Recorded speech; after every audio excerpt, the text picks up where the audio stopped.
Matitiyak na ang maliwanag na paligid sa Upper Wright Park sa Baguio City lalo na tuwing gabi sa paglalagda ng Memorandum of Agreement ng Baguio City LGU at isang organisasyon para sa Adopt a Park program. Mareport si Ala Sungduan ng PTV Cordillera. Tuluyan nang napagtibay ang samahan ng lokal na gobyerno ng Baguio City at Rotary Club of Creative City Baguio District 3790 para sa pagpapaganda at pagpapanatiling maliwanag ang paligid ng Upper Wright Park lalo na sa gabi.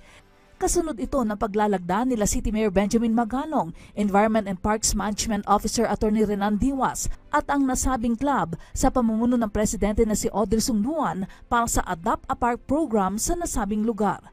Ang hakbang na ito ng grupo ay isa sa mga prioridad na programa na tinututukan ng Rotary International. This is in line with the 7 areas of focus of the Rotary International, and that is the environment and the peace and conflict resolution. We decided to adopt the right part for us to advocate the alternative source of energy and public safety. Nakasaad sa MOA na ang RCCCB ang siyang mangangasiwa sa pag-install at pagpapanatili sa mga solar lights sa Upper Wright Park. The contents of the MOA is for us to keep on monitoring the solar lights, and whenever it is being destroyed or whatsoever, we have to replace them throughout the years. Sinimulan ng grupo ang pag-install ng mga solar lights sa nasabing parke sa pagbubukas ng Rotary Year 2024-2025 sa buwan ng Hulyo.